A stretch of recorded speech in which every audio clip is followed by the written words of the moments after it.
Hello. Yep. Welcome everyone to the preview night for the 17th annual Ashland Independent Film Festival. I'm Richard Herskowitz. I'm the artistic and executive director, and I'm the guy who's going to lead you through the tour of this year's program over the next hour or so. So let's just get started. I've got a lot to show you. Okay, so I'll just start with our general mission, and those of you who've been here before know that what the Ashland Independent Film Festival is about declaring independence, being an independent film festival. Excuse me one second. That what we do is we recognize and celebrate independent film as a movement to transform mainstream culture, to promote voices and perspectives neglected by the commercial media. So getting started with our Rogue Award, one of our 2 Rogue Award winners this year, we're honoring the mid-career independent film artist, which every year we honor a mid-career independent film artist. This year it's Lynn Shelton. Lynn Shelton is one of the most accomplished and respected American indie directors. She built an exciting career in independent film and television, yet remained a regional filmmaker, instrumental in building and supporting the filmmaking community in Seattle. Her films include We Go Way Back, which actually showed at the AIFF years ago. Then came Hump Day. That starred Mark Duplass, who was to become a major collaborator of hers. Then Your Sister's Sister, starring Emily Blunt and Rosemary DeWitt, and again, Mark Duplass. Touchy Feely co-starred the recent Academy Award winner Allison Janney with Rosemary DeWitt, and Laggies, starring Keira Knightley. Now, her latest film is being released by A24. It's called Outside In and stars Edie Falco and Jay Duplass, the other Duplass brother. I'm going to show you a section of it. We're a free man in America. Look at this. His first beer in 20 years. Okay, everybody. Chris's high school teacher's here. If it wasn't for you, Chris would still be in jail. Holy moly. You're real. You're gonna come over and you can get to know Hildy and Tom. He's here. Congrats on your release. Maybe now I can get my wife back. A lot of guys get out and think they're free, but you're not free yet. Not by a long shot. Okay. You go up to your file. So, what is the most different? Smartphones, whatever everyone's obsessed with. What was it like? How'd you get through it? Your mom is what got me through it. Where were you? I was with Chris. Oh. I'd rather you not bring your charity work home.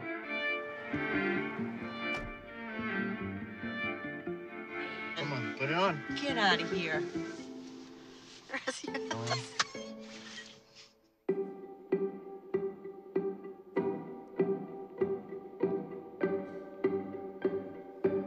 just want a simple life. Come home every day to somebody that I love and be good to them.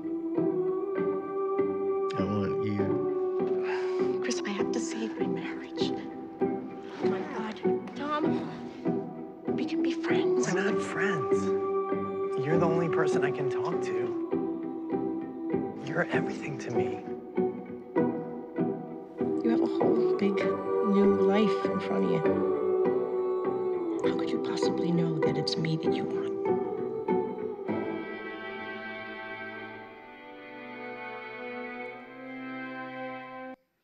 So Lynn Shelton will be here to receive the Rogue Award and to present this film. I'll just point out that she is one of many women directors who will be in the festival this year, and it's one of the missions of the festival to compensate and to counter some of the biases of mainstream film. You may have heard the statistic that about 4 to 8% of commercial releases are directed by women. 42% of the films in this festival are directed by women, and 47% produced by women. On to the Pride Award, which is supported this year. This is the third year of a Pride Award, which supports a leading LGBTQ filmmaker, and supported by the Equity Foundation. Our awardee this year is Zachary Drucker. Zachary Drucker is an independent media artist and trans woman whose work crosses over the art world and popular culture. Her media art has been presented at the 2014 Whitney Biennial, MoMA, PS1, the Hammer Museum, and SF MoMA, among others. She's also an archivist of transgender history, and she's going to pay tribute to the legendary Flawless Sabrina, a drag queen who passed away last year and was a mentor to Zachary. She's going to present a rare screening of the 1968 doc, The Queen. And here you could see Jack Doroshow dressing up as Flawless Sabrina, the host at the time of the 1967 Miss All-American Camp Beauty pageant. And then here's Flawless Sabrina years later, a few years ago, preparing to star in Zachary Drucker's video, She Gone Rogue, which Zachary will be presenting. And that's going to be shown with an episode of Transparent. Zachary has been a co-producer of that series since its inception. We're going to show season 1, episode 8, which is one of my favorite episodes. It's set in the 1960s when Maura and a friend go to a camp where men are allowed to secretly dress in women's clothing. Okay, on to the film selections. There are 43 feature films selected this year in a wide range of subjects. Two predominant themes that cross over the selections are ones I'm going to highlight. And again, I can only show you a small portion of the films tonight, but I want to emphasize these themes that emerge from selections this year. So the first theme is the arts, and the second is activism. So first, the arts. And the first one I'll point out is a film called 5 Seasons, The Gardens of Piet Oudolf. This is a beautiful film on the Dutch garden designer, Piet Oudolf, so take a look at it.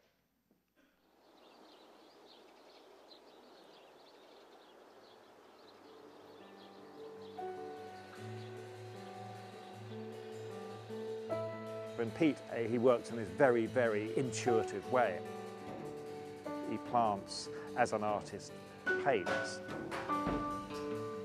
All the excitement and the dynamism and the seasonal change of natural environments, but in a way that, above all, it kind of emotionally speaks to people.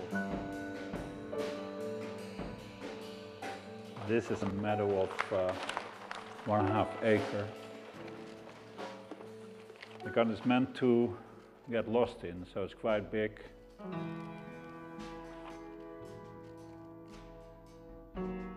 Beauty is in so many things you wouldn't think of.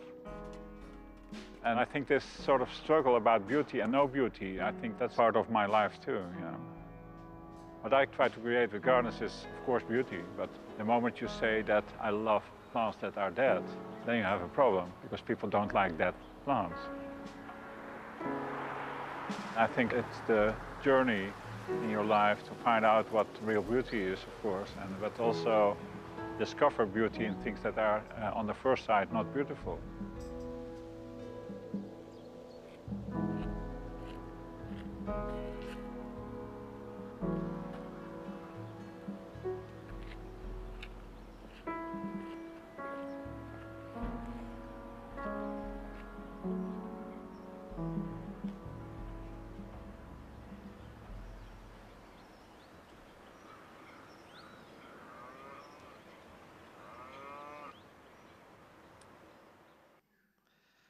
Okay.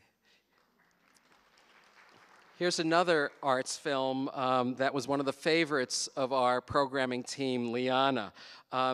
So in this film, a South African storyteller worked with a group of 5 orphan children in Swaziland. And the kids came up with a story based on their lives that the film animates and the kids narrate. About 2/3 of the film is animation and a third live action. I highly recommend this film for 10 to 18-year-olds and adults. There's no trailer for it yet, unfortunately, but this is going to be a sensation when it gets released. The Foreigner's Home documents an exhibition that the writer Toni Morrison organized at the Louvre in 2006 with performance artists, musicians, and visual artists all exploring the themes of foreignness, immigration, and exile.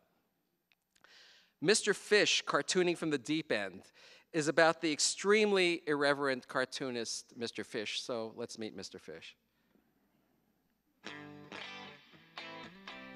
Do I want my art to be a threat to the dominant culture? Yes. Everybody can think differently, so therefore everybody will think differently.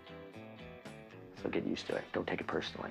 Like the kid in the back of the class who thought the teacher's full of shit and these other smartasses don't know what they're talking about, and he's drawing some wild little cartoon, you know, mocking it all. If he'd go out shopping or something, he'd leave me a little note to let me know where he was. I went for a walk. He's lying in a puddle of blood. He is doing really what editorial cartoonists are meant to do. This guy has balls.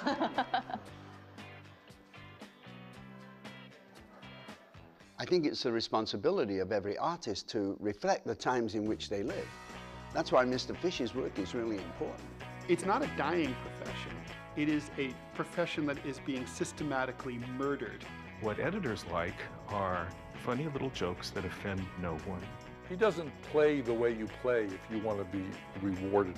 I get a little squeamish when the audience treats cartoons as something quaint, as something cute. I want cartooning to be dangerous, and I want it to be something more than just ink on paper.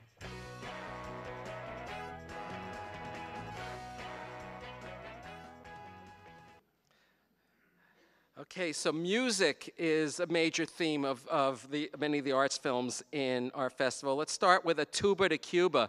This is about the Preservation Hall Jazz Band from New Orleans and a pilgrimage they make to Cuba to explore some of the sources of their music. Whoops, sorry. Musical, aquí hasta los perros ladran música.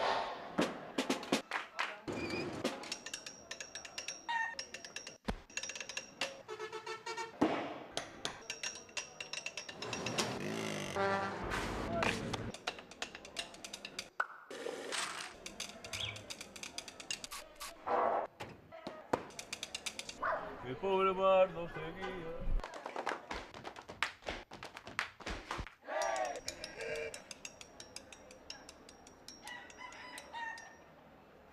We knew the musical road was leading us to Santiago, that Santiago, like New Orleans, was the source. 19 hours on a bus across a mountain range, one lane, bridges, lots of danger ahead for the guys, so I'm a little concerned.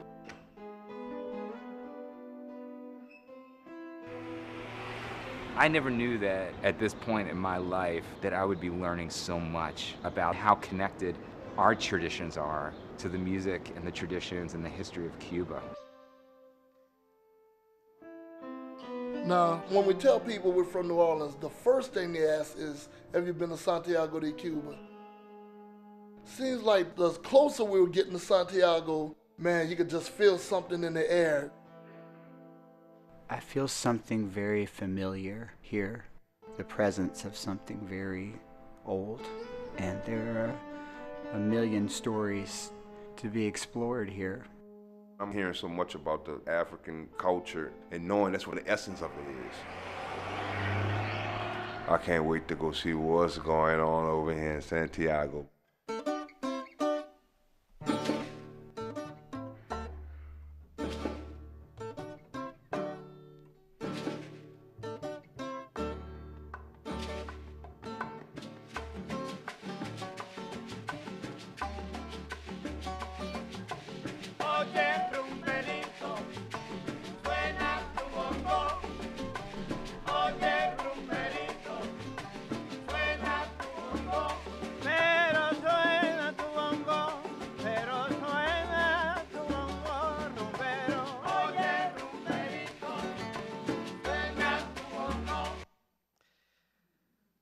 Okay, The King is an upcoming release from Oscilloscope Pictures. It uses the life and music of Elvis Presley as a vehicle to explore the state of America. And it literally uses Elvis Presley's vehicle, a 1963 Rolls-Royce. which picks up commentators including Chuck D of Public Enemy, Ethan Hawke, the music critic Greil Marcus, Alec Baldwin, James Carville, and Mike Myers, who all have fascinating things to say about Elvis. The Last Hot Lick by director Mahalia Cohn from Portland is actually shot in Oregon and southern Washington, and it stars Jack Leopold, who was formerly of the band Dan Hicks and his Hot Licks. It's a thinly fictionalized story about Leopold's attempt at a comeback.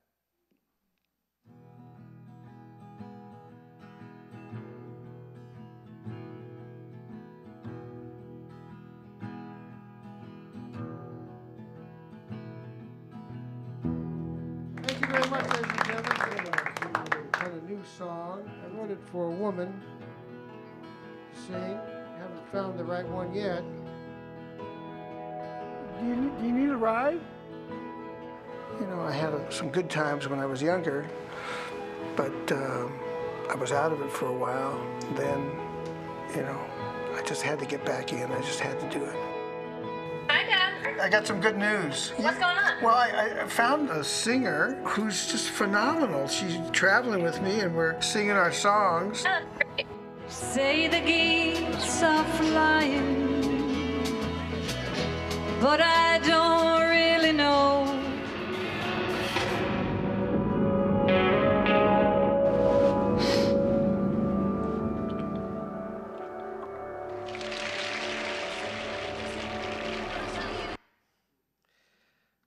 And Itzhak, about the great violinist Itzhak Perlman. And this is not a biography filled with archival footage. It follows Perlman around the world and into his home, and it's a total delight. So who made these violins? German, French, and Jewish. Jewish violins. Show me a Jewish violin.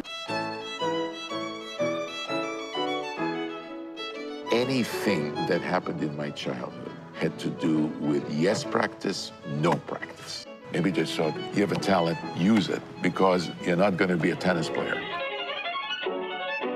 People who heard me play said, oh, yeah, we're very nice, but he's disabled. I think the question in some people's minds was the fact that he walked with crutches. They called it wrong. You know, they really called it wrong. He approaches music the way he approaches everything in life, with passion and with joy. What do your violin sound? It was like fireworks. Boom, boom, boom, boom. Do you find as you're getting older, you don't like anybody?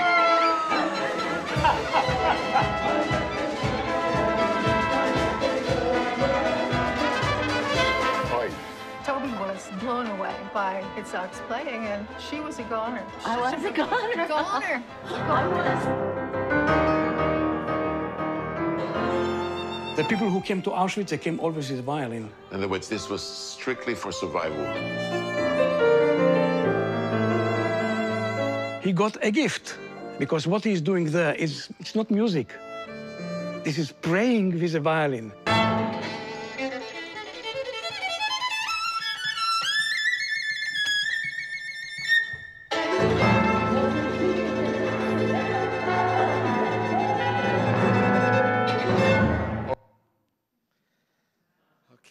Our next theme, activism. And people will remember that this was a major theme of our festival last year, and it remains a major focus of independent films being made today.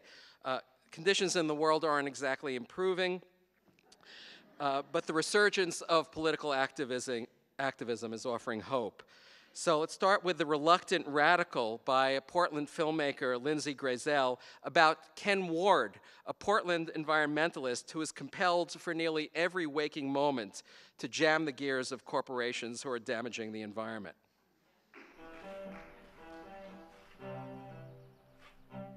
I was going, hey, wait a minute, the world's in collapse here, and we're not doing anything about it. And people were like, oh yeah, that's a problem. And there was a sense of utter disconnected in realities. Climate change is just dealt with as if it was any other discrete environmental issue. For years, we said we can solve this if everyone would just put the right light bulbs and buy a Prius. Liven your morning up, maybe. What we really needed to be doing was, from the very beginning, raising hell. All right, grab your rest. 8 hours of community service, and then they'll dismiss, as if they had never been filed, the charges.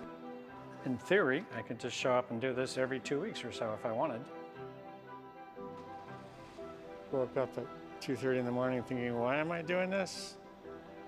Nobody's gonna care, nobody's gonna notice. 1, 2, 3, 4, 5 Coast Guard boats. Excellent. If you've done all the legal available methods and they don't work, then the only thing that you have left is to put your body in the way. I feel a large amount of pride for stuff my dad does, because save the world and all that. The odds are vanishingly small. I mean, we really are basically fucked. But that's no excuse for not figuring out what to do next, so. One man can't do this. He's speaking to Life is hard for zealots. Some of my heroes in history were zealots. The suffragettes, the abolitionists. Makes him hard to love, but it also makes him worth loving, I guess. He's dedicated, he's articulate, he's passionate, and he's guilty.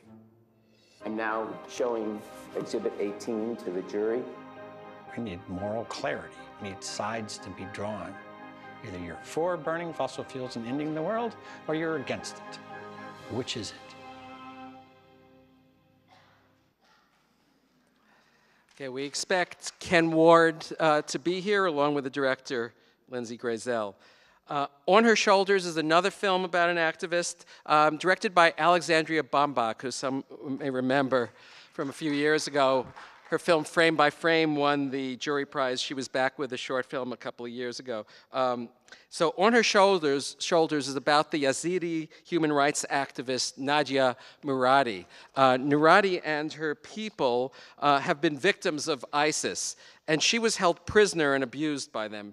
She's become a powerful activist championed by Amal Clooney and many others, but this is a film about the price and toll of activism.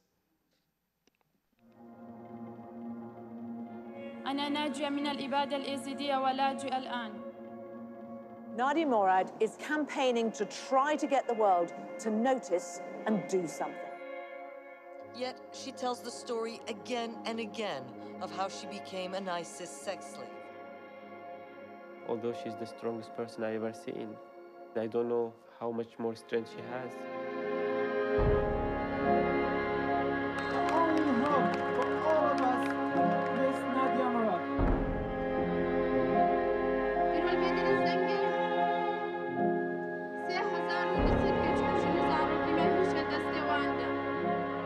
What do you hope to give to the Yazidi people? I would like to see justice to be done for Yazidis. I now give the floor to Miss Nadia Murad Basi Taha.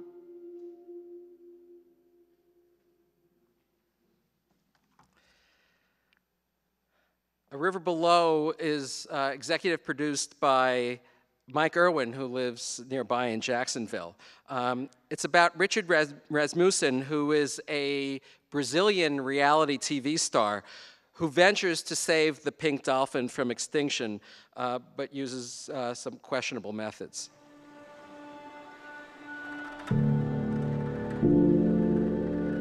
I was the only one that could do it. It was against all my principles, but we needed those images. Okay, you got it. There is your Bodo being killed. This image changed the law in Brazil.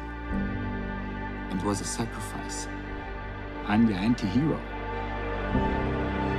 We found the town that killed the dolphin. They say you ruined their lives. Really? I'm sorry for that, but that's the price of it. what would you do? Hmm? Celular filmando, filmar para não acontecer. Porque a gente já está assustado. I became the target of the fish traders. My life was threatened. What kind of work is this when a biologist needs to be scared to tell the truth? Nós fomos traídos, Marcos, que foi a nossa comunidade. Where were you when I was there, fucking myself? Where were you? I think we should fight to defend life and to understand that every life has the same value. Every life.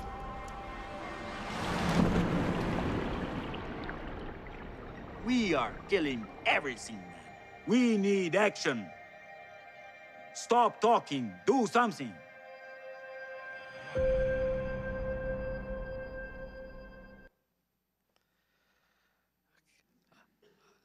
Those of you who've been coming here for the past few years know that we've been each year honoring indie institutions like Kartemquin Films, like Women Make Movies, and we really want to celebrate those production and distribution companies that have built the infrastructure supporting independent filmmakers and helping them to challenge Hollywood's dominance. This section of the festival is supported by the Earth and Humanity Foundation. The first institution of the two we're going to honor is the International Documentary Association. And their programs, including the Pere Lorentz and Enterprise Documentary Funds and Documentary Magazine and many educational programs, provide resources and defend the rights and freedom of documentary artists, activists, and journalists. So they'll be showing first this film, Crime and Punishment, which is a film about a band of New York City policemen who get together to fight corruption and in particular the unjust quotas pushing police to issue unnecessary summons. They become pariahs in the police force, but they hang tough. This film won a jury award at Sundance and is a recipient of the IDA's Enterprise Documentary Fund grant, and we expect that one or two of the subjects are going to be here to accompany that film. The Blessing is a knockout film about a very spiritual Navajo man who works for his local coal company on his reservation, and they're compelling him to do permanent damage to one of the Navajo's most sacred mountains. It's also about his athletic teenage daughter who is secretly coming out in her sexual identity and struggling with her dad. And this was a recipient of the IDA's Pere Lorentz Fund Award. IDA is going to be represented by Claire Aguilar, who is their Director of Programming and Policy, and she'll be here to talk with the filmmakers about the films, and she's also going to moderate one of our talkback panels on the subject of seeking justice in documentary. Okay, now this is first, I'll take a break now for my first of 3 ad breaks in the course of this presentation. I'm going to tell you about some AIFF programs, and the first one is AIFF Learn. These are our educational programs, and we've been building them up over the past few years. And I want to give a special shout out to Jana Carroll, who came on board this year as our education coordinator.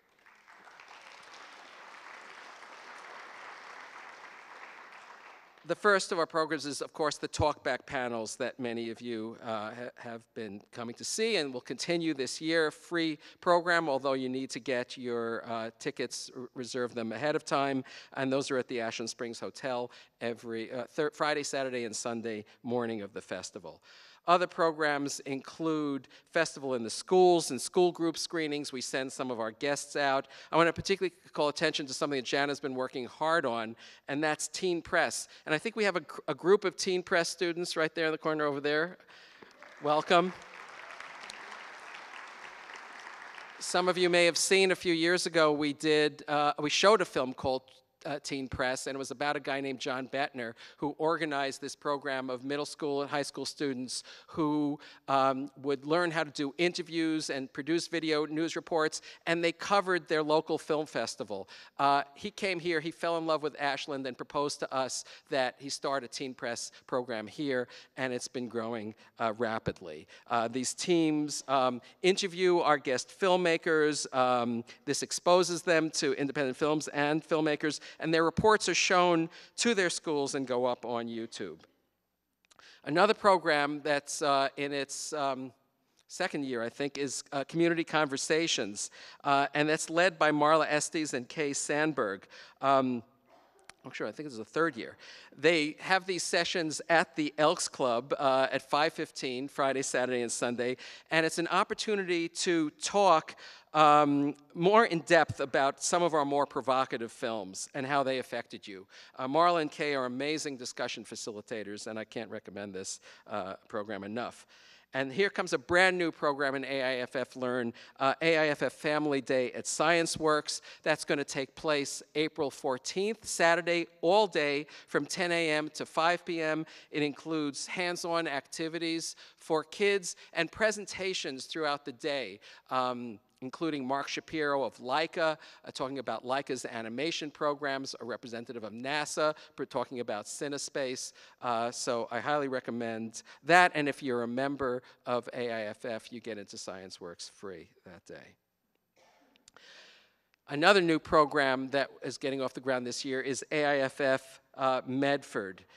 We are branching out. We are the Southern Oregon Film Society. That's our umbrella organization, and we're beginning to realize that now. And so we were approached by the Collaborative Theater Project in Medford, a wonderful performing arts theater, and they're located right by Tinseltown Cinema in Medford Center. They've offered us their venue, and we're actually launching tomorrow night. We're going to do the Medford premiere of Bastards y Diablos, which won the Audience Award and the Jury Award. How many of you saw it? And we showed it 2 years ago. It was a huge favorite. And actually, joining me will be the actor in the film who grew up in Medford and one of the producers. He's here in the audience, Dylan Porter. Dylan, over here. So come tomorrow night, that's at 7 p.m., and I'm going to talk a little bit more about AIFF Medford, and then we're going to show the film, and there'll be a Q&A with Dylan. There'll be 3 screenings during the festival at the Collaborative Theater Project, including kid flicks. These are films that are showing in Ashland and are also going to go to Collaborative. And then on May 3rd, guess who's coming back? Dolores Huerta, who was our opening night guest last year, and director Peter Bratt. They are coming back because we're going to do this program at Kids Unlimited, the charter school in Medford. It's a school that serves at-risk kids, many from Medford's Latino community, and this is the culminating event on May 3rd at 8 p.m. of AIFF Medford this initial season. Okay, the break is over. Back to our regular scheduled program.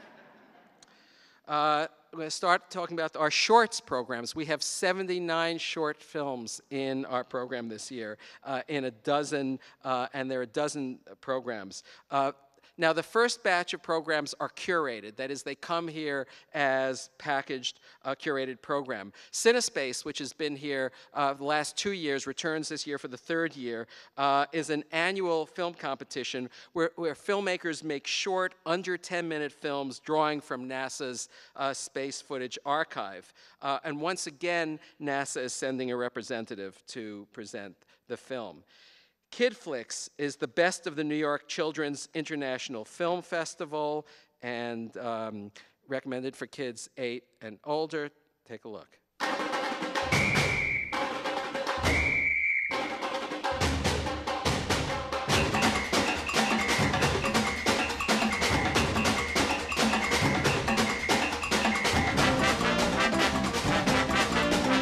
Action, the drama, the film festival. Amazing. Out of this world. I like movies. It's really fun.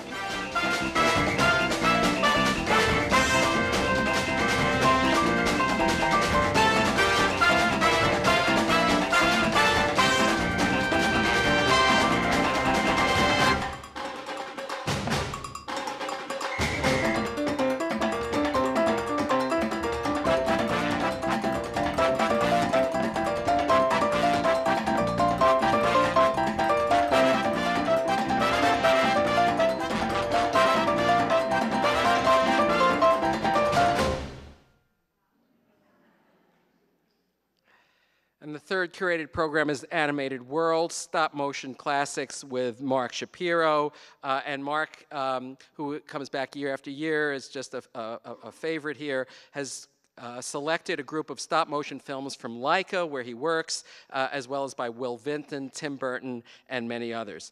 Now to talk about the other short programs, I'd like to bring out our new senior programmer in charge of short films, a guy who has been a part of our programming team for many years. Many of you may know him from his acting performances for OSF and the Oregon Cabaret Theater, and is a great local landscape designer, John Stadelman.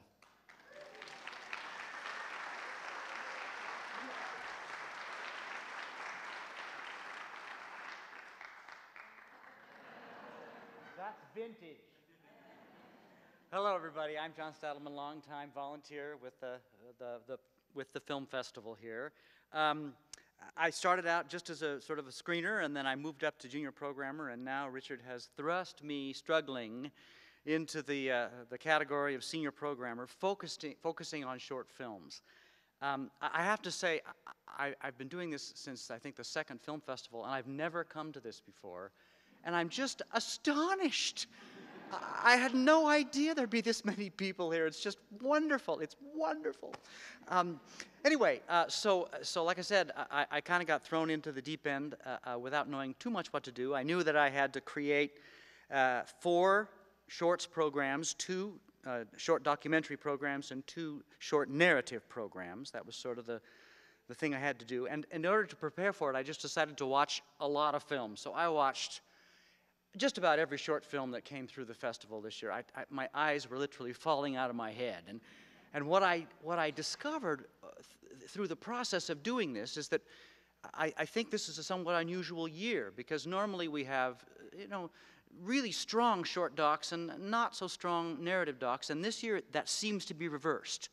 And I don't know whether that's because, anybody in his phone feels they can make a documentary or not, but the fact is, with the short documentaries, I was really stymied. There was just sort of a mass of them, with only a couple that leapt forward. Not enough to make a whole program. So I didn't know what to do, and I thought, well, I've been to Palm Springs Film Festival, and I've been up to Vancouver Film Festival, where they're the king of the short films Canada. And there, they tend to organize their short films by theme. So I thought, maybe I should try that and see if that will help. And I started by picking the one short film that all of the screeners and I and all of the programmers that I shared it with loved, and it's called The Last Honey Hunter, and I think we've got a clip from that, Richard.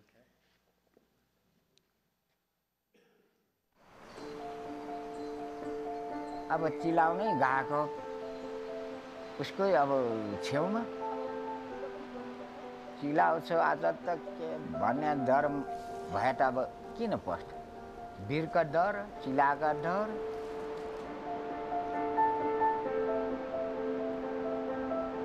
त्यही तरिकाले म अब महाकार्यहरू त्यो एक पोलामा हिसाब गरे भने कति हजुर यसको श्राप पनि लाग्न सकिन्छ भन्ने मेरो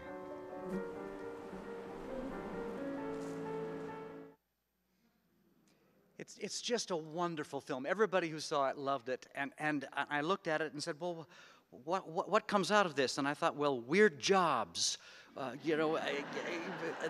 employment. No, work. It's about work. It's about work.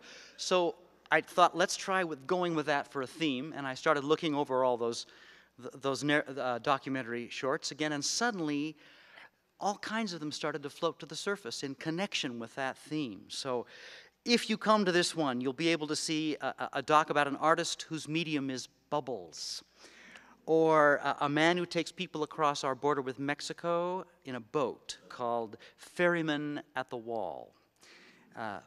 It's a wonderful collection, and what's wonderful about it is these themes make each film resonate against each other. Their proximity increases the power of them all. So I kept going. I had two more films that I liked. One was called Ode to Joy, and one was called Community Patrol. Sorry, we don't have a whole lot of trailers here, because if it's a 15-minute film, a 1-minute trailer is a spoiler. You know, it just you can't. So you just have to listen to me talk. I'm sorry, but anyway, Ode to Joy and Community Patrol, and these are both films that show us the positive uses of community, but at least to me, also suggested a darker edge to that use, the uses of community. But there was a great deal of argument and discussion about this. I'm going to tell you, but I really wanted to program these two because the tension in each of these films resonated with me. I felt a tension in both of them, so I wanted to program them together. And the theme of about community suggested itself. Again, this theme brings forth all kinds of wonderful new films. They float right to the surface once you've come up with a theme like this. And the first one, I think the picture here is from one called Watertown, which is a film about the city of Weed, just south of us, and their struggle with water and a big corporation. Very interesting stuff. And another one that I thought was apropos was there's one about a town, small town that put up, like Ashland, that put up its own fiber network. And what happened after that? And it's called Do Not Pass Go. So again, a really interesting collection and themed. So then I had like a couple of short films. Huh? Oh. Next one? Oh, well, yeah. You can see it right on here. Oh, yeah, there it is. Okay. So then I had a couple of extra films left over that were about families and children mostly. Not enough to make a whole hour-and-a-half program, but I really wanted to use these films. And we had a couple of narrative features that also looked like they were going to fall by the wayside that were about family and kids. And so I went to Richard and said, what do you think about mixing it up a little and doing some docs with narratives? And he said, okay, let's give it a try. So I think this is the program that I'm most hoping for feedback from people. I think thematically it works, but I'm going to be really interested to hear whether people feel that the two forms, narrative and documentary, can rub up against each other successfully and still give you a good theater experience. So that's out there, worth a try, worth a shot. This picture up here, we did, because of this, get to show you this wonderful two-person family from the film Two Balloons, an animated film, Two Balloons. It's just beautiful. And also, we have a documentary about a Russian mail-order bride and her son making their way to Seattle and their adventures upon arrival. So anyway, 3 really interesting short documentary programs with a little bit of narrative thrown in. So now we come to the actual like narrative short programs, the place where I had an embarrassment of riches. I didn't know where to start. I didn't know where to stop, really. I quickly filled up 2 programs right away with what I had. And just to be clear, my main thrust in putting these films together and organizing them was to give you maximum variety. So if you go to Short Stories 1 or Short Stories 2, I hope you're going to have a ride. It's going to be, ups and downs, strongly dramatic changes stylistically and in terms of themes across the board. So I really hope you give both of these a try to see the difference. Now, the subtitles here, you see, I've forgotten what they are, In the Light of Day, and this is this one, and the other one is called After Hours. Do most of you know what an after-hours program is usually like at most film festivals? Are you aware? They are usually a collection of movies that have extreme violence or strongly sexual, wildly unusual in terms of the way they're presented, or chopsocky genre films. This after-hours collection is not like that at all. You just have to know that right away. Indeed, the 2 Short Stories 1 and Short Stories 2 are not that dramatically different, but I think there's a tonal difference between the two of them. I think with Short Stories in the Light of Day, you'll see more conventional narratives, something you're more familiar with the possible exception of a film called The Day That is just a little work of art. And I think mature themes, not meaning dirty. Mature does not mean dirty here. It just means things grown-ups talk about and think about. Whereas the After Hours, quirkier, a little stranger, even edging on the surreal. And to give you a little taste of what I'm talking about, here's a cut from a film called The Following. What's it called? Falling? Falling.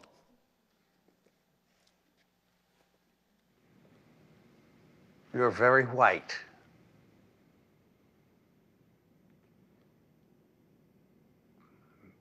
Sorry. It's perfectly normal. What's wrong? What? Something's bothering you. I feel fine. Well, you don't look like you feel fine.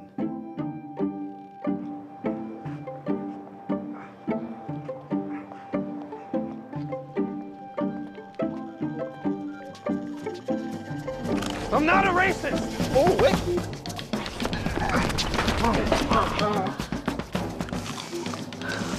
Everything is fine. Everything is fine. Calm down. Calm down! Calm down! I'd like to know what's wrong. But I was fine. Everything's fine. Everything's okay. That's exactly what I'm saying! This is reverse racism. You had a gun. This is your gun. I don't understand why it could be so difficult.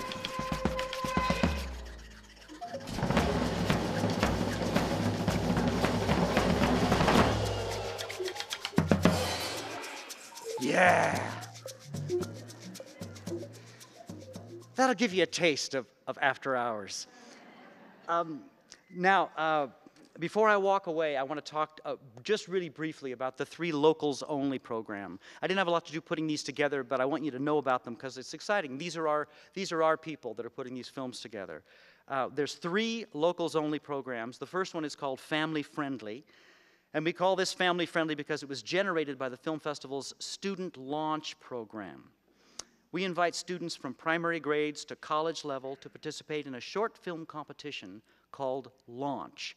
Tons of films were submitted, and the result is our family-friendly locals-only collection. All of them finalists in the AIFF Launch competition representing 12 different schools from across our region. It's got everything from live action to animation to stop motion to documentaries. So come see the filmmakers of tomorrow with that one. Ashland Roots is a second one. This is a very eclectic collection. And the centering fact is that either the filmmaker, the writer, the actors, all have roots here in Southern Oregon. So you'll see some films. There's a wide disparity in terms of the level of money spent on the films. Some very, very elegant ones and some really, really homemade ones. It's great to see it. And then finally, On the River, on the Land. It seems like local filmmakers here are passionate about the environment, and it shows up here in films about enjoying the wilderness, fishing, rafting, canoeing, cycling, or even singing along with Bigfoot. Here's a preview from a doc co-directed by our former director of programming, Joanne Feinberg, with Kathy Roselli, who is back for her second year at AIFF after last year's short doc, Paintbrush Harvest. This new film is about Ashland's own Chris Briscoe and his son on a long bike trip. The Road Between Us. A guy in a donut shop walked up to us and he said, "You guys had adventure written all over you. Where are you guys going?"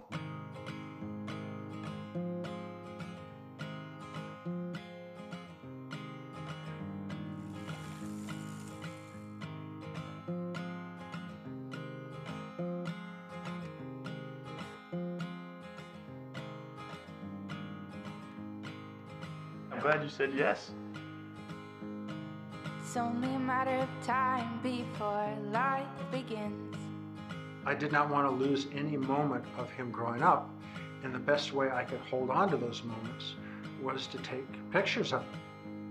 You talk to a stranger and suddenly you're friends. You take your first step and now you're halfway to the end. Before you even learn to break or bend. We did everything on our bike. Yep. He shaved his entire beard off on his bike. If we could have peed off our bike, we would have done that. Don't recommend. Breathing in and breathing out, let's feel alive. I mean, isn't that the definition of life? I'm in my early 20s. I have all these dreams, and then I'm pausing it to do this bike ride with my father. When he said, "Dad, we gotta do this trip together," the unspoken sentence was, "Before it's too late." That's when I start to wonder how time has tricked us here. The trip to me was so golden that I did not care if we ever got to Chicago. So be sure, yeah. So be sure and see a lot of shorts programs at the festival and come and tell me what you thought. That's all.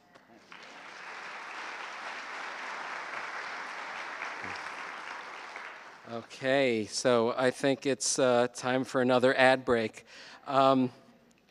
And I'm going to just tell you about AIFF's new mobile responsive website. Now, this website has really been improved and developed this year thanks to Project A. The website, as you can see here, you can get on any of your smartphones or devices and see the entire film schedule. Again, I can only show you a few of the trailers tonight, but many of them are on here. You could look films up by category or by title. The grid is there, and then you can click on the titles and then get to the films. And so, for example, here is one film that I told you about, A River Below. You see the statistics, the details about the film, and then you can see the blurb, and you can also click on the trailer. So I highly recommend taking advantage of this new responsive website. Also, all the box office information is there. So now back to the feature films. Here's our third major theme this year, besides the arts and activism, and that's classic film. And this is a subject that felt very important to me this year after I found out that Netflix, which is the dominant streaming service in the country, has approximately 20 films in it made before 1960, which is exactly 0.25% of its library. I believe that exposure to classic films is vital to the health of independent filmmaking, and that classic films expose emerging independent filmmakers to the evolution of film language, showing them that filmmaking conventions of the present are transitory and transformable. Filmmakers like Martin Scorsese, Quentin Tarantino, James Ivory, and many others have been inspired by classic films to rejuvenate, innovate modern-day film. So now I'll get off my soapbox and mention there are other services besides Netflix like Filmstruck, Mubi, Fandor, and others that do a much better job, although to a fraction of the audience. I want to tell you about how we're emphasizing classic film this year. The first way is with our poster, actually 2 posters, that use images from the animated films of this year's festival artist. And here's that artist, Stacey Steers, with one of her collages. What she does is she makes thousands of individual collages using images of silent film actresses and putting them in magical, surreal settings when she animates them. Her last 3 15-minute films have each taken 5 years apiece to make. Here's a sample of her work.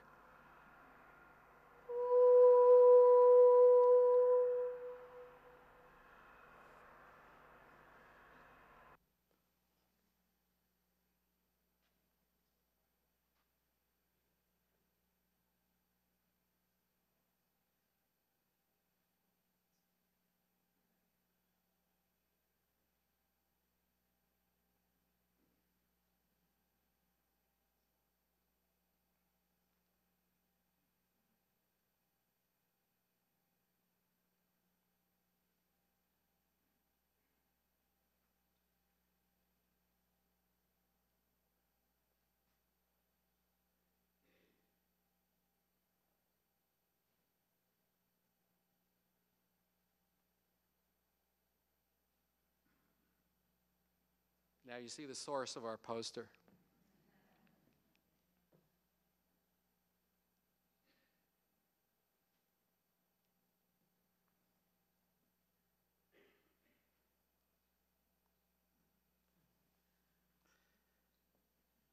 Now, I turned off the music there, and you're going to find out why in a few minutes.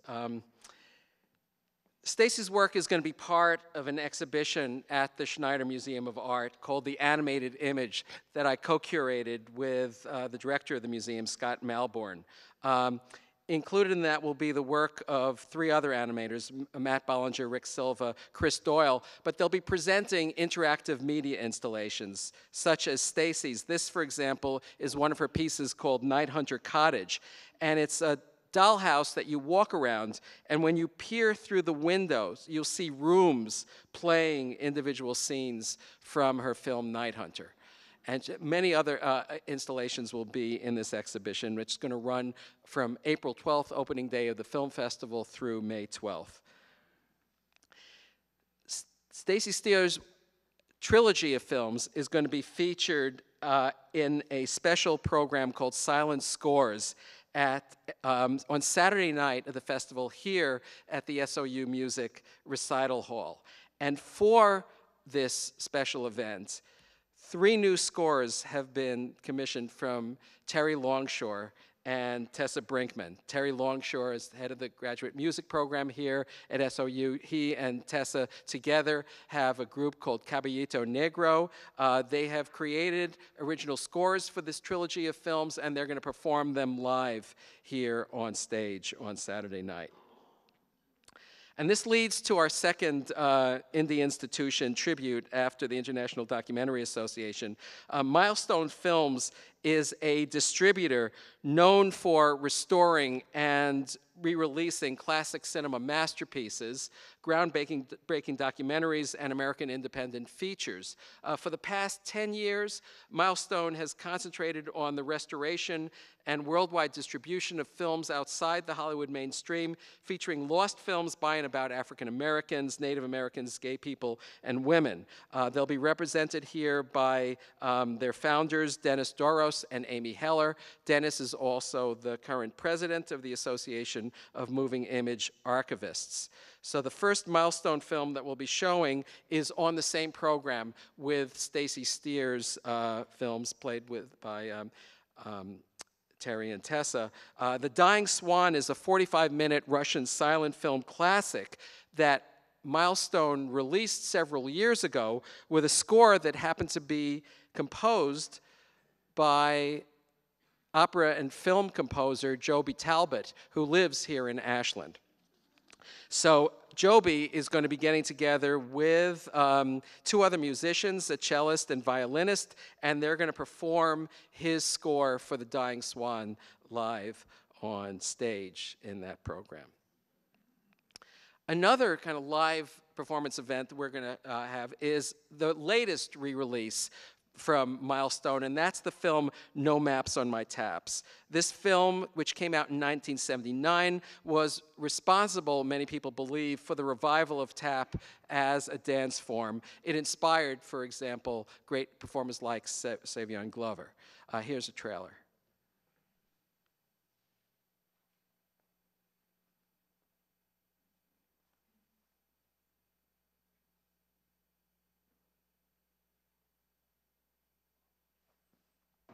Oh, I see what you mean. Let me see. Is this the way?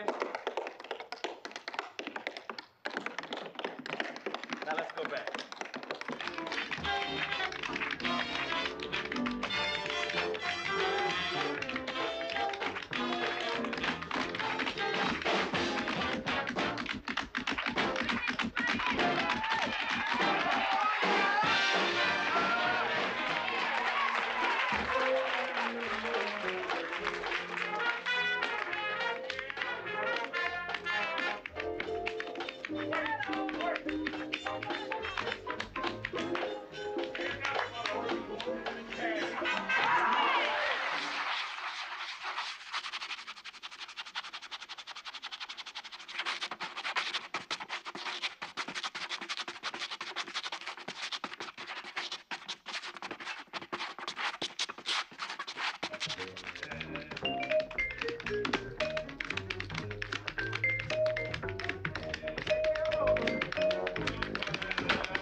Okay, the film is going to be accompanied here by the director, George Nierenberg, who also made a classic film about gospel called Say Amen Somebody, which Milestone is going to be released next year.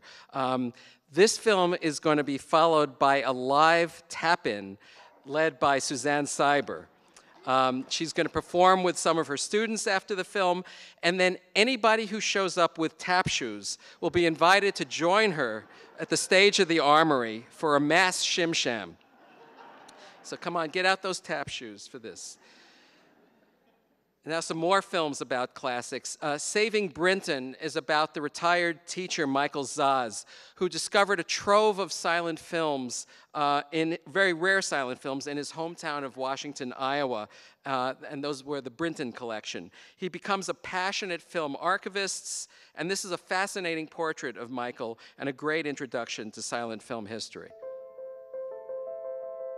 I know what these pictures are going to look like. They're going to look like who I am, and it's going to look like I'm one of those obsessive people or something.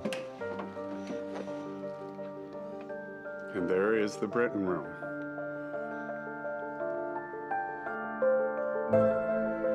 A few days after we were married, I found 3 truckloads of material that belonged to Frank and Indiana Brinton. It was probably good it was a few days after our wedding. How many of these films are unique copies? Have you thought about bringing an expert in? You know, until this year, nobody was ever excited about it. You know, what is the significance of these? What's wonderful, just wonderful, gives me goosebumps about this collection. We're talking about a small town in eastern Iowa, and we have a pâté catalog from Paris. The Brintons traveled all the way from Texas to Minnesota. Most of that part of the country saw their first projected images at a Brinton show. It is absolutely stunning. It is Méliès, and that's exactly the film. We have a new one. And we'll go to those towns where they performed, and we'll put on a show just like was there 120 years ago. I don't think there's anything we could do that would be as big of a leap as what it was for somebody to come in from the field and go and watch a movie. I don't think we can wow people like that anymore. I'd sure like to give it a try.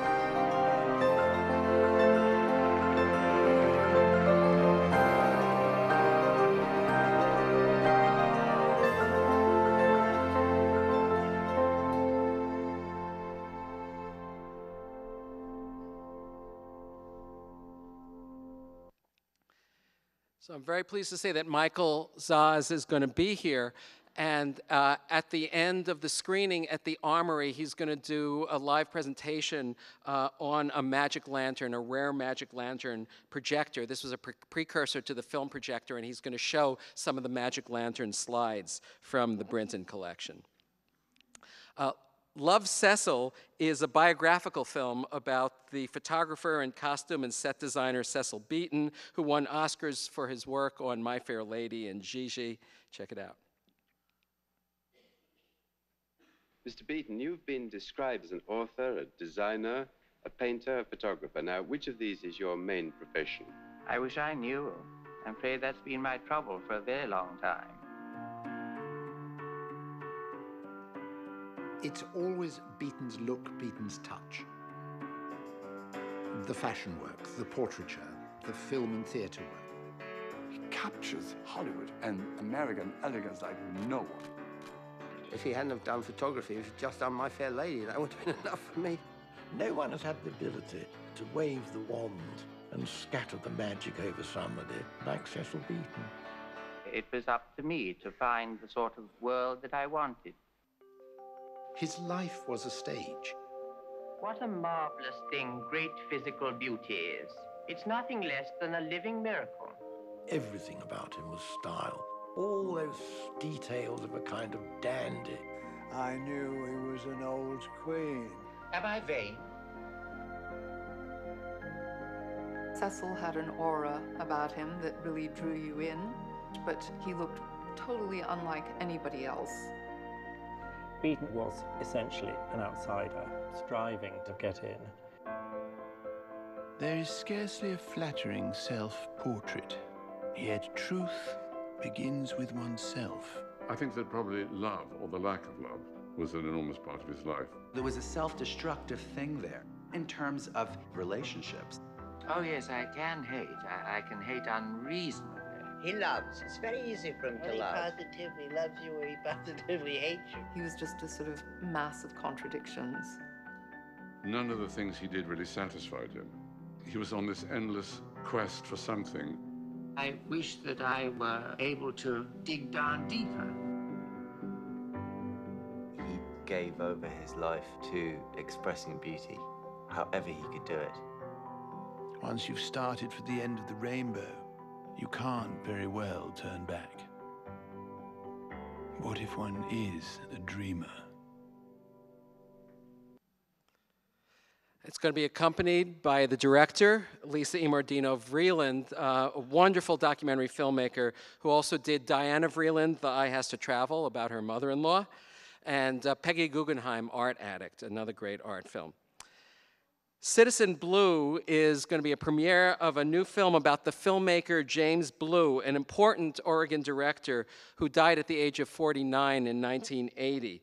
In his short life, he made films that won the Jury Prize at the Cannes Film Festival, an Academy Award nomination for Best Documentary, and a film about the 1963 March on Washington that was named to the National Film Registry.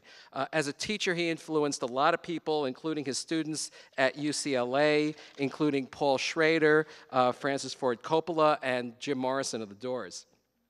We're going to show that March on Washington film and premiere a new documentary, Citizen Blue, about James Blue's life. Blue's archive is at the University of Oregon, and I've been very involved in reviving Blue's work, as you're about to see.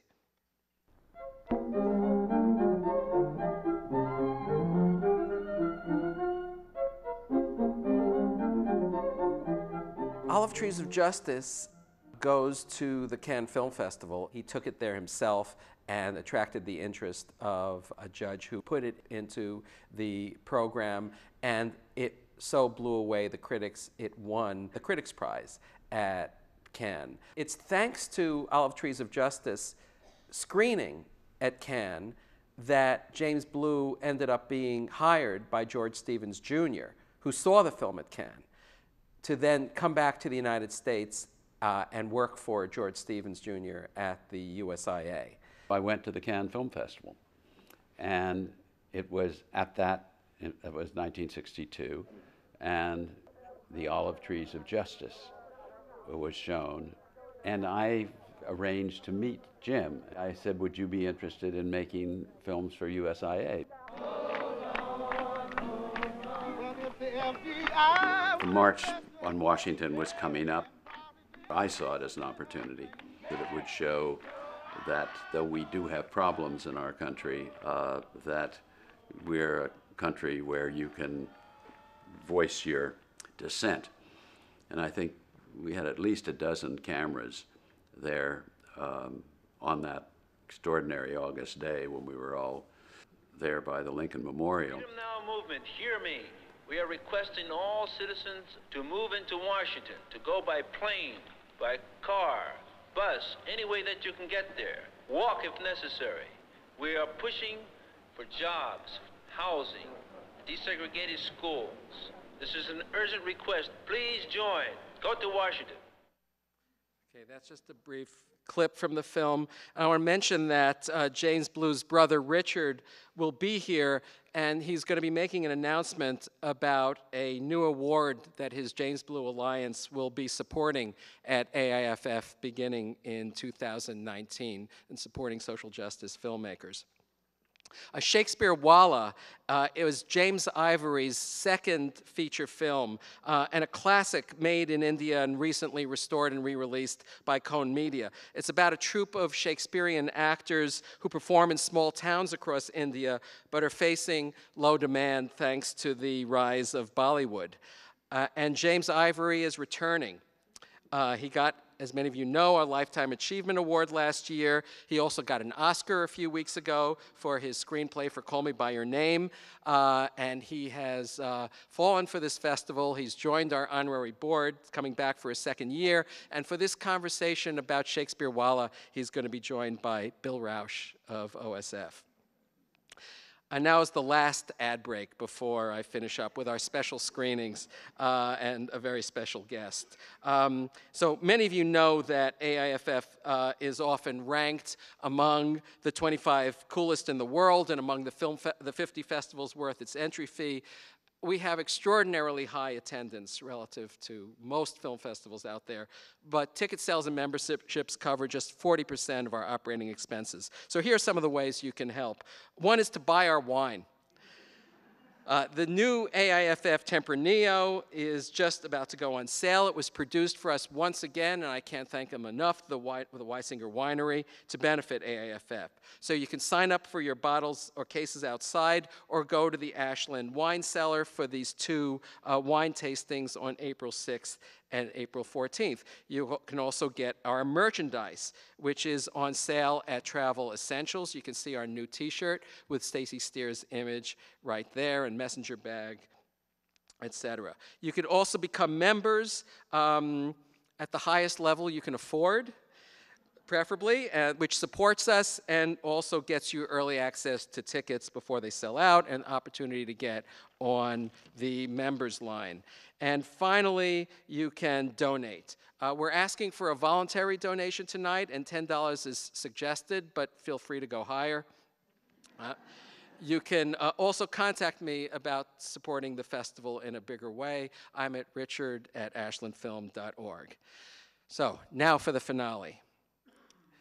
Our special screenings. You know, one of the best things about film festivals is the opportunity to see major upcoming releases before their theatrical release, and more distributors are approaching us about including their films in our program, and we have some exciting ones. The first is Hearts Beat Loud. How many of you came to see The Hero last year with Sam Elliott? Whoops, sorry. That was, excuse me. My finger's getting itchy. Here we go. That film was directed by Brett Haley, and it co-starred Nick Offerman, and Haley must have decided that Nick Offerman deserved a film of his own, and so this is the biggest role he's ever played in a film, and he's terrific. He plays an aging rock and roller who just wants his daughter, who's played by Sasha Lane, to play and write music in a band with him. The film also stars Toni Collette and Ted Danson and Blythe Danner. I saw the film at Sundance, and it really is a crowd pleaser. It's coming out this summer. You could see it at the festival.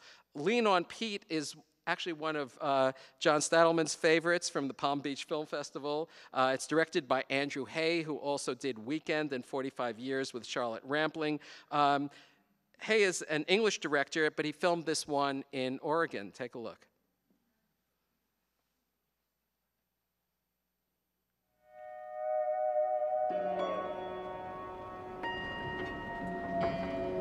So what do you think about all this, Charlie?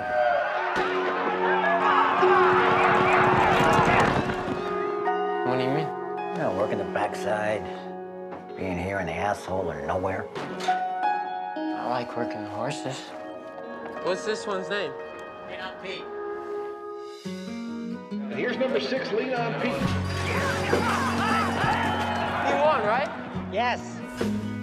Look, if we're gonna be working together, you gotta get some manners. And you gotta chew your food. What does your mom say? I don't know her. Well, does your dad have any manners? I don't know, I guess I haven't really noticed. You gonna be okay on your own today? Yeah. Did your mom leave you or something? Yeah. Reaching out to find you. Hey, Pete. How you doing? Put it all behind you. You can't get attached to the horse. Why not? They're here to race and nothing else. Finish line. Listen, kid, things are changing. What do you mean? I'm selling him. He's not a pet. It's just a horse. I'll buy him. What? With what money? And where are you gonna keep him? Not in my stalls. Come on, Pete. I'm gonna get us out of here. My horse needs water. Do you mind if I get some? As a kid with a horse. I'm sorry, Charlie, but I need to call someone for you. Just give me a number. There is nobody. Charlie! When you don't have anywhere else to go, you're kind of stuck. Do you guys think I could get a job around here? Yeah, there's a lot of jobs for homeless kids. I'm not homeless. So you're a runaway? No. Okay, Charlie, where are your parents?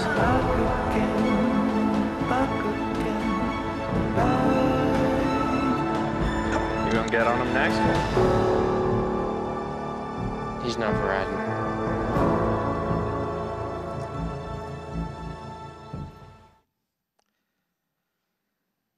Paul Schrader's First Reformed is a great comeback from him. Paul Schrader is the author of Taxi Driver and the director of American Gigolo and many other films. This is his best film in years. It stars Ethan Hawke as a tortured priest, and the plot is set in motion when a radical environmentalist and his flock decides to perform a radical act to wake the world up.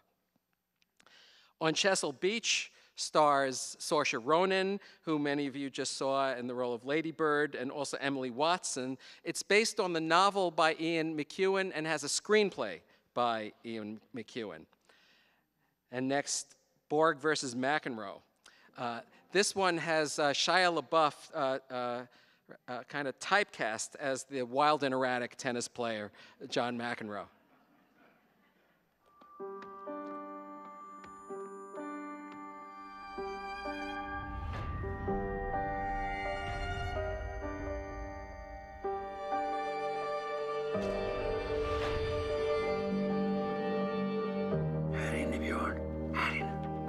Question, jerk off, answer the question! The ball was on the line! Ilskan. Rädslan. Paniken.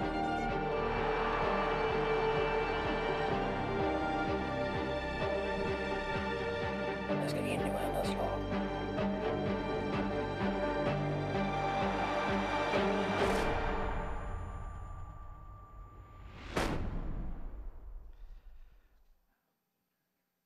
Okay, and finally, our opening night film at the Armory, Intelligent Lives. This is a film about how our society's narrow views of intelligence have led to the segregation of people with intellectual disabilities.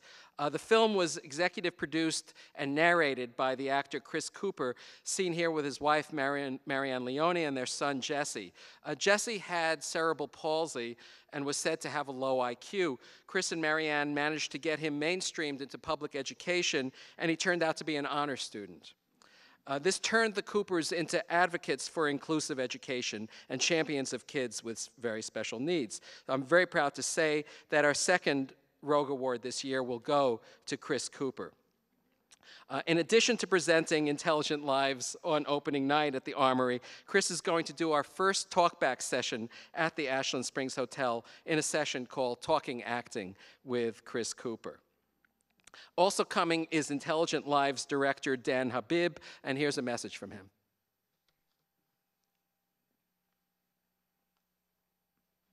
Hello, Ashland. My name is Dan Habib, and I am the director and producer of the film Intelligent Lives. And I am so honored to come to Ashland along with my executive producers, Chris Cooper and Marianne Leone Cooper, to be the opening night film of the festival. We're also really excited that Chris is getting the Rogue Award, so well deserved, and is going to be doing a talk back on acting on Friday morning. And then Friday afternoon, we'll be doing a community conversation around Intelligent Lives, during which Marianne will also read from her incredible book, Jessie, A Mother's Story. We were brought together, myself and the Coopers, because we have this shared experience of being parents of kids with disabilities. And the reality is that in our society, people with disabilities are often seen as being less intelligent, less capable of participating in education, employment, relationships. And a few years ago, a colleague of mine challenged me to make a film that really challenged our perceptions around intelligence, about what it means to be intelligent. So that was the birth of this film, Intelligent Lives, that I've been working on for the last few years. And I'm really excited to share it with you and to have our world premiere at the festival. So I think you'll see as you get a chance to watch the film that it makes the case that people with intellectual disabilities are the most segregated group of Americans. Only 17% of kids with intellectual disabilities are included in general education. Only 15% of adults with intellectual disabilities are employed. So obviously we as a society need to do better, and that's what this film, I hope, will catalyze. And the Coopers are right on board. They're so excited to come out and be part of your festival. So I wanted them to be able to share in their own words why they became involved in this film, why they have volunteered their time so generously on this project. So here are Chris Cooper and Marianne Leone Cooper sharing their own perspective. Thank you, and I can't wait to see you in mid-April. Hi, I'm Marianne Leone, author of Jessie, A Mother's Story, and an executive producer of Intelligent Lives. And I'm Chris Cooper, narrator and executive producer of Intelligent Lives. We wanted to be involved in this important film project because of our son, Jesse. Jesse's intelligence was continually questioned because he had cerebral palsy, and he could not speak verbally. When our son was born, we were told to have low expectations. We were told to place him in a segregated school, but we didn't accept that for our child. We became advocates for inclusive education and made sure that Jesse had access to a regular school, to friends, and to a computer so he could communicate. Jesse became a high school honor student who loved to write poetry and aced all his Latin tests. If we had listened to what others said and what standard IQ tests told us about Jesse, his life would have looked very different. Dan Habib's film, Intelligent Lives, will challenge the perceptions people have about individuals like our son and honor the diversity of the human experience. It will raise awareness and ensure people with disabilities are seen as valid and intelligent human beings with a place in the workforce, general education, higher education, and relationships. We know that kids like Jesse can have full, included lives and contribute meaningfully to their families and communities. The film will help show this to the world. Thank you for doing whatever you can to make sure Intelligent Lives has the widest possible impact and reach. Thank you. Okay.